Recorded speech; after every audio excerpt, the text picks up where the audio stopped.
Oke teman-teman semuanya, sekarang kita sudah ada di depan salah satu bangunan yang ada di Nusa Kambangan sebelah timur. Iya. Nama bentengnya ini adalah Benteng Karang Bolong. Ya. Jadi ditandai dengan tadi waktu kita ngelihat itu ya, Ya. pertemuan ujung sama karang yang bolong gitu.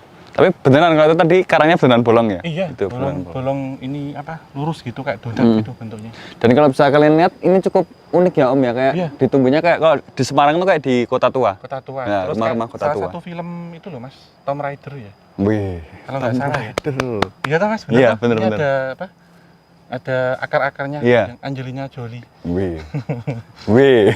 Bener toh Mas? Tapi Bener. saya pernah lihat ini dan sekilas memang sama. Mungkin Mas Genta atau Sobat Javanika Apa? tertarik untuk private di sini nanti. Ini sering nggak sih dipakai private? Jarang, Mas. jarang. Tapi saya keinginannya pengen di sini nanti kalau private. Nusa Kambangan. Kan mainstream. Naik kapalnya lama. Mainstream.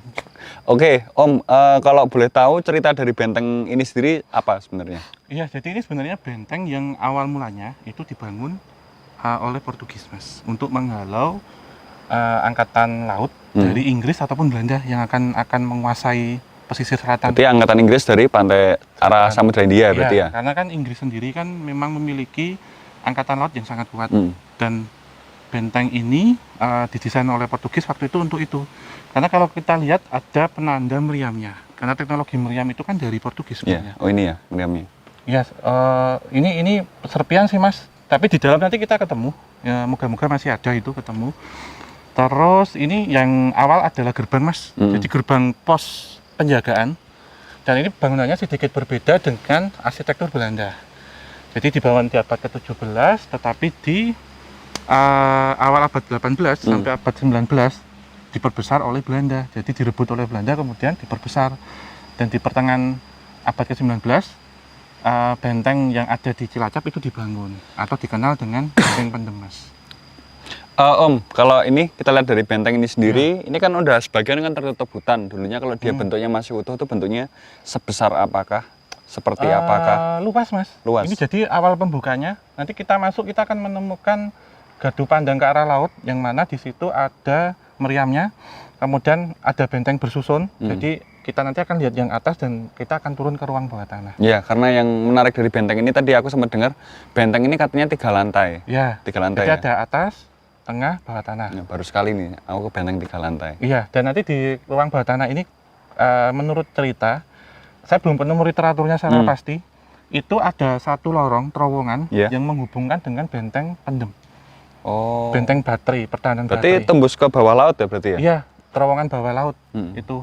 Tapi saya belum menemukan literaturnya, apakah teknologi itu sudah ada, tetapi waktu saya berkunjung ke benteng baterai atau benteng Pendem, itu memang ada satu ruangan yang menjorok ke bawah Mas, dan itu tertutup berair, itu disinyalir atau diduga itu penghubung atau pintu masuknya. Dengan benteng ini? Iya, jadi modelnya kayak Taman Sari.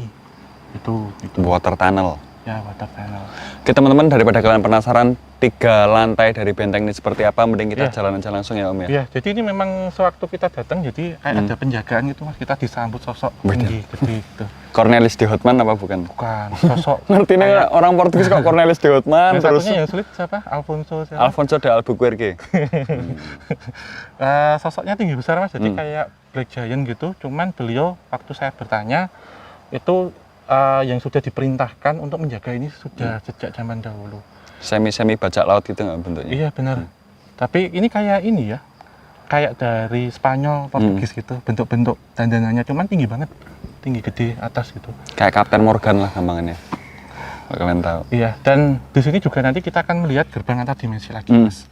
Yang itu langsung masuk ke gerbang utama Keraton Pantai Selatan. Oke, mungkin penasaran ya? Ya, jalan-jalan. Tetap kita ikutin perjalanan kita ini. Jam-jam 2:30 sore itu kan sudah agak spooky. Gitu. Wih, seneng aku. Ayo, nanti soalnya di lantai bawah tanah sama sekali nggak ada penerangan. Spooky, abis. Nanti kita turun ke bawah. Ajar. Ya. Mengobati rasa kecewa tidak bisa ke Gua Ratu.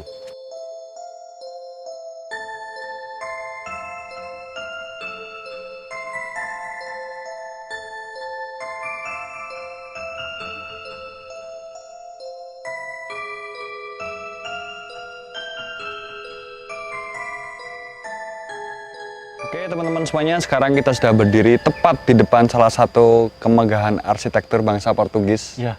Jujur saya takjub dengan bangunan ini. Tadi semenjak kita jalan di sini udah ada kayak semacam apa ya Om ya, kayak semacam bolongan itu benar-benar dalam, tapi ternyata aku kira kan itu kan kayak semacam apa ya, kayak lubang biasa, tapi ternyata itu adalah dasar dari benteng ini sendiri kayak gitu. Mungkin kalau dibayangin ini mungkin nggak sepenuhnya benteng ya Om, kalau benar-benar digali, karena ini kan konon katanya belum digali semua. Belum digali, jadi belum dieskavasi ya. Nah, belum dieskavasi. Jadi ini di sana, sebelah sana mungkin nanti bisa di-shot ya. Di sana itu masih semak belukar dan di bawahnya itu masih terhubung kayak labirin-labirin banyak. Dan kalau kita berada di sini, di belakang kita, ini sebenarnya badannya, di atas itu adalah kepalanya dan di bawah adalah kaki. Jadi ada 3 lapis, ada 3 tingkat ya. Untuk pengintaian, aula, kemudian yang di bawah itu ada kantor, kemudian logistik, penjara, interogasi, itu ada di paling bawah Mas. Dan ini kita berdiri tepat di atas benteng itu sendiri. Iya. Dan ini memang unik. Strukturnya itu dari bebatuan kapur, dan kalau kita lihat di belakang, temboknya sangat tebal, itu dipergunakan untuk penguat struktur. Karena masa pembangunan waktu itu belum ditemukan teknologi beton bertulang. Walaupun sudah termakan usia, tapi bentuknya masih top. Masih kuat sekali ya. Dan ini memang kalau kita lihat, arsitekturnya itu Eropa, tapi lebih ke Eropa Selatan. Bukan Art Deco, Art Deco. Ya. Kalau Art Deco itu permainan garis-garis lengkung Mas. Kalau ini arsitekturnya kan kayak separuh setengah bow, jadi kayak setengah busur. Gitu. Mungkin kalau digali beneran bentuknya malah bisa kayak menara Big Ben sama gini, turun, ya. gini. Iya, bentuknya seperti itu. Karena nanti waktu kita turun nanti akan kita lihat ada chamber, ada kamar-kamarnya di bawah. Kalau kalian pernah ini main game Assassin's Creed lah, ini mungkin bangunan-bangunan yang ada kayak menjadi inspirasi. Kayak turun naik gitu. Kesatria Templar dan Assassin pernah bersembunyi di sini. Menurut imajinasi saya tapi. Yaudah Om, langsung aja. Karena ini sangat-sangat bagus ya. Iya. Walaupun tadi kita kan ini kan ada 3 lantai ya. Iya. 1, ini 2, bawah dasar, tanah 3 lah. Itu semua bentuknya bagus semua dan nanti ginilah semakin ke bawah nanti kita akan semakin menelusuri kesuraman dari tempat ini. Iya, jadi di balik kecantikannya pasti ada kesuraman. Ada sesuatu yang disembunyi. Ya, gitu. Itu apa nanti? Akan kita selami bersama-sama. Iya. Kita harus memahami ini. Ya, kita harus memahami bangunan ini. Ya. Oke? Kamera follow ya. Ini medannya agak terjal. Jadi hati-hati.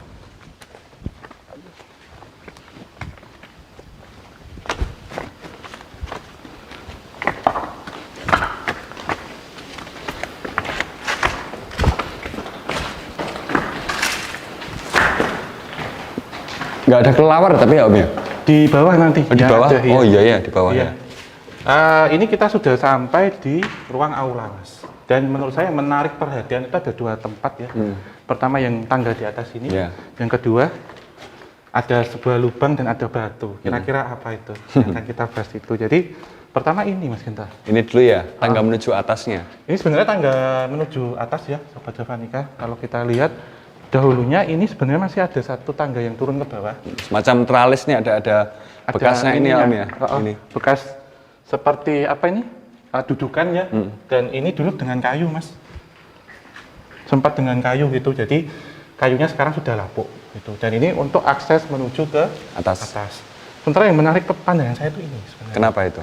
Sini Mas. Ini. Ada apa dengan sumur kah? Bukan. Kira-kira apa Mas Genta? Menurut feelingmu? Oh, ini nggak begitu dalam ya? Penjara? Benar. Jadi ini penjara jongkok. Dan tawanan yang dimasukkan ke sini, itu nanti ditutup di atasnya dengan batu ini Mas. Wah ya. Jadi ditutup gini. Lumayan ya? Iya. Dan setelah diinterogasi di ruang sebelah ya, jadi kalau ada tawanan yang waktu itu kondisinya belum meninggal, maaf, itu biasanya nanti akan dikeluarkan dan akan dijatuhkan dari atas. Untuk tingkat kejahatan seperti apa? Kok dia layak mendapatkan tempat paling spesial penjaranya? Seperti membangkang kepada pemerintah kolonial Hindia Belanda dan Portugis waktu itu, dan juga orang yang membocorkan rahasia. Karena saya lihat di sini kebanyakan kan kita berpikirnya bahwa yang di penjara itu orang pribumi ya. Tapi saya melihat ada seorang Belanda, maaf bukan orang Belanda tapi orang Portugis. Portugis itu sendiri. Beliau tidak mengenalkan namanya tapi memberikan informasi ke saya bahwasanya beliau ini ternyata seperti ahli bangunan waktu itu dan tidak bersedia untuk memberikan seperti cetak biru gitu ya, rancangan blueprintnya, Lalu oleh pemerintah kolonial Belanda dimasukkan ke sini tujuannya agar mau cerita, mau ngomong. Orangnya tinggi mas, karena saya lihat kan rambutnya panjang kalau orang Belanda dulu. Tak pikir tadi noni, ternyata laki-laki karena rambutnya sepanjang ini di ekor gitu. Terus dimasukkan ke sini hanya bertahan 4 hari. Habis itu Ya, kalau masuk ke sini nggak apa-apa, Om? mana? Jangan mas. Jangan, kamu nggak bisa keluar ya? Bisa keluar, karena waktu itu kalau mau naik juga ada yang ngangkat gitu kalau saya lihat. Oh, berarti dia masuk ke sana terus dipepet-pepetin di sana berarti? Iya, ini Kan ada bolongnya ke sana tuh? oh, ini masih ada, jadi kayak suruh jongkok gitu, terus atasnya ditutup ini mas. Jadi ya sekuat-kuatnya orang mau gini nggak bisa. Iya sih, orang ini aja Iya. diangkat, nggak gerak. Iya, cuman yang ngangkat waktu itu orang-orang pribumi mas. Jadi Ini? diperintah ya ada 4-5 orang Tak kira pakai mesin. enggak, belum ada. Tapi aku yakin sih teman-teman semuanya kayak bangunan dengan apa ya, desain seperti ini pasti banyak ruangan rahasianya sih. Iya, iya, ada salah satunya yang belum terpecahkan ya itu tadi terowongan bawah laut. Ya. Ini sepertinya kita ditarik ke ruang sebelah nih mas. Iya, Iya. ya siap, jalan. Ayo kita. Ya, kalau kalian lihat ini masih ada akar-akarnya sampai menjulur sampai sini loh. Iya. Yang disayangkan banyak vandal. Iya Hanya ini sih coretan tapi kayak pahatan gini, kayak kerajinan tangan gitu. Anak-anak arsitek perlu main ke sini nih. Iya. Anak arsitek, teknik sipil juga, Iya. sejarah, arkeologi terutama. Lah, ini buat kalau kita lagi di dunia Harry Potter, ini adalah Hogwarts. Tuh lihat, kalian bisa lihat pintu-pintunya seperti apa. Ini serasa kita kayak di Eropa ya mas ya. Ya, Masih- kalau ini ruangan apa Om? ini dulu lebih ditujukan jadi kayak ruang apa ya khusus gitu mas, untuk komandan. Kemudian juga kalau saya lihat interogasi awal dan beberapa yang pecah-pecah itu yang apa seperti ini ya itu Ya. selain dimakan usia juga saya lihat ada tangan-tangan jahil yang ngambilin, ini kan dulu ada kayak gawang-gawangnya gitu mas dari kayu tuh yang dicongkelin gitu. Dan di ruang Indonesia, Indonesia. nanti belum kita turun mas. Terus yang saya tangkap juga di ruang ini ya sesuai dengan sumber literatur yang pernah saya baca, pernah dipergunakan untuk pembantaian massal mas. Di sini. Iya. Tapi di era Portugis kah atau sudah Di jauh era lebih daripada itu? Belanda sama di era pendudukan Nippon. Jepang ya. Karena saya lihat ini yang nanti akan menuntun kita cuman agak seram ya, jadi sosok menggunakan baju seperti baju tentara perang, cuman nggak ada kepalanya gitu. Ngomongnya gimana? Nggak bisa ini mas, dalam artian saya cuman nge-follow karena kayak sapi dipotong loh, gitu loh di sini. Tapi tinggi orangnya, posisinya sudah mengarah ke sana di sini. Mungkin kayak apa ya Om, ya, kalau dibayangin ya ini mungkin kalau ruang interogasi benernya sambil jalan-jalan nggak apa-apa ya. Kayak mungkin Kita lihat sini, ya. komandannya dia Di atas. ini cuma memberikan perintah ya benar atau salah. Coba masuk sini mas. Ya masuk ya. Ini ukurannya kan untuk orang tinggi-tinggi Iya. pas. Bisa naik Om? Nggak bisa ya? Nggak bisa. Ini sudah pas sih tempatnya. Gimana terus mereka dulu naiknya gimana ya? Lewat sana, yang tangga Oh tadi. iya tangga tadi. Iya, ini bawah sih mas. Jadi memang di awal ini kan untuk perkantoran mas. Cuman waktu ya ada perang ada apa, tempat ini berubah jadi tempat berdarah menurut saya. Jadi ya ini mas bentuk perjuangan pendahulu kita, pahlawan-pahlawan kita, karena yang bangun ini kan sebenarnya simba-simba kita dulu. Jadi tenaganya, tetes keringat, air mata dan darah. Tapi secara arsitektur, sipil, arsitektur itu ya orang-orang Portugis atau orang Belanda. Tapi kalau di tempat ini di masa sekarang sering pakai buat asusila nggak sih Om? Ada seperti itu. Indonesia. Nanti Indonesia. akan saya bahas di bawah karena Iya. ada kejadian. Maaf ya nanti saya ceritakan di bawah aja. Ya udah. Yuk kita mulai dulu.